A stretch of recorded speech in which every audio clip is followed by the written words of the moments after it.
waa xilli galab ah dhalinyaradani waxay isku diyaarinayaan inay galaan tababar ku saabsan barashada dabaasha taasoo ah mid ka mid ah waxyaabaha ugu adag ee la barto halka dad badan ay ka aaminsan yihiin wax iska sahlan dhalinyaradani waxa ay heleen fursad ay ku bartaan dabaasha waliba si xirfadaysan xilliyada baddu ay degan tahay waxay aadaan xeebaha jasiira ama liido si ay u sii joogteeyaan barashadooda ku aadan dabaal barashada dabaashu waa xirfad u baahan barasho dunidana waxaa la siiyaa dadka ku dheereeya xirfadan xushmad gaar ah taasoo ah kaalinta ay uga jiraan bulshadooda waxayna dabaalyahanadu wadamadooda ku matalaan tartamada dabaasha ee dunida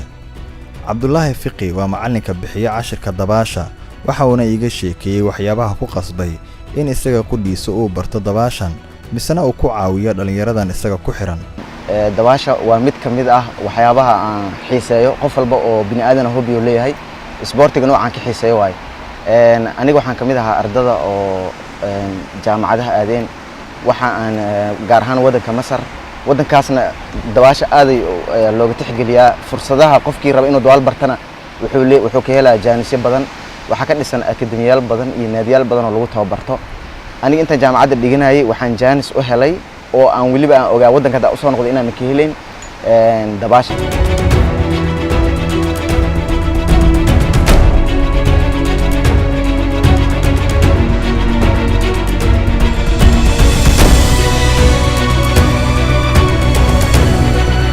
مثلا dabaashan sidaad u jeedaan dhalinyaradan waxay waqtigooda galiyaan inay dabaashan bartaan oo xilligooda waxay ka siiyaan waqti ay ku bartaan dabaasha dhalinyaro badan ayaa waxa jirta dabaasha iska dabaasha laakiin habkan oo u tababarataa waxay ka dhigan tahay inaan noqoto qof professional oo si aad u yaqaan hababka noocyada kala duwan ay leedahay dabaasha farxadda iyo dhiiranaanta ay dareemayaan dhalinyaradan marka ay joogaan xeebaha waa mid aad u sareysa mid kastana waxa ka dhex guuxaya riyooyin badan oo ku taamayay inuu dhab u bedelo Mursal Cabdiqaadir Xirsi waa arday barta kulliyadda culuumta badda waxa uu baahi weyn u qabay barashada dabaasha taasoo ku qasbaysay inuu baadi goobo cid kastoo loogu sheego inay ehel u tahay cilmigan city qaybta badda marine biology gaar ahaan dabaasha waxaan bilaabay barashadeeda rasmiga ah dabaasha professionalkan ka hadlaya sanad ka hor markii aan maqlay macalinka hadda dabaasha ii dhigo oo la dhahay Cabdullaahi Fiqi oo markaa ka soo laabtay Masar in uu tababar u sameeyay dhalinyarada Soomaaliyeed qayb kamid ah waliba qayb gaar ahaaneed oo wax furan aan ahay marka ana ugu ku raadsaday codsi aan u gudbistay deetana team isku xiran aan noqonay sidaas aan ku bilawnay dabaasha hadda sanad kadib waxaan u dhamaaday dabaasha qaybaheeda oo dhan dabaashu waa mid leh noocyo kala duwan nooc kastaana waa mid ku wanaagsan xilli gaar ah haddaba waa imisa noocyada dabaasha ee caalamka laga aqoonsan yahay afar nooc waaye afartaas nooc dabaasha way ka badan tahay laakiin waa afarta nooc ee adduunka lagu tartamo Olombikada mid kood waxa la freestyle waa dabaal qofka sidana u jeefanayo madaxiisana biyaha uu ku jiro sababta madaxa biyaha loo gelinayo waxa waa inuu speedkiisa socdo sababtoo ah qofka bini aadanka ah madaxiisa waxa lagu qiyaasaa 10 ilaa 12 pound oo adiga 5 kilogram marka faa'iidada ay leedahay biyaha in madaxa la geliyo waxa kamid ah hadii inuu xawaaraha uu fiican yahay hadii aad rabto inaad qof badbaadiso in aadan ka soo daahin sababtoo qofka markuu hafanayo يعني دقيقة والبا إسكاله في السكن والبا أوتيرسن مركا وحا عن برني دباشة وحيل هذا عقبضه قفك إنه هودي سيد أمهرين لها إنه قفك أصله دبالنا يو وحواري سين وفي عين إنه لنعيده هوده وقاته وحكوسه هري قيبت السدحات وحلا بريست ستروك وحواي دبال حبض لها قفك السيدان لبدي سجع موت وحي سمينا يوريك لبض لقودنا أيقنا وحي سمينا سيد الريو كلا تسوي ركسنا قال إنه قناعي waa mid ugu sahlan oo qofka uu barto dadka markay bilaabay mid looga bilaabo waay intaas aan uga bilaabay taas marka faa'iidada ugu duwanta kuwa kale waxa kamid ah horta waa mid ugu xawaaraha yar waay laakiin waxay anfacaysaa qofka markuu uu masaafo dheer oo dabaalanayo tusaalahan kale qofka hadii uu san degdeg ku jirin oo markaba kale ta la qalimay ama meel dheer oo ka dabaalanayo qof uu badbaadinayo ma jirto markaas xawaaro uma baahna wuxuu u baahan yahay energy oo haysto inuu dhaqaaleysto soo uu meel gaar بريستي استراق وحو كلو كا أنفعها إن موجودة بدل ما كيكحسن تاعي بدل ما حاجرته مش هذا أنفعنا وحلاقي أبا صدق ساعة كبعد صدق مترا كجبه أو هرقة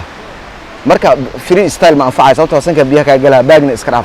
بريستي كاسو كلاف يعني أصلاً موجودة أو لو جبه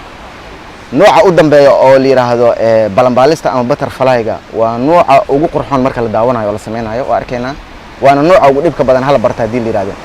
qaar ka mid a dhallinyaradan ayaa aaminsan in cilmigan ay meel sare ka gaari karaan si ay uga qayb galaan tartamada caalamka ee la xiriira dabaasha iyagoo ku matalaya magaca Soomaaliya. run ahaantii markaa dabaasha bilaabay waa qiyaasi kartaan xaalad oo aan aamini karin in badda aan sii galo ay ahayd markii aan ku bilaabay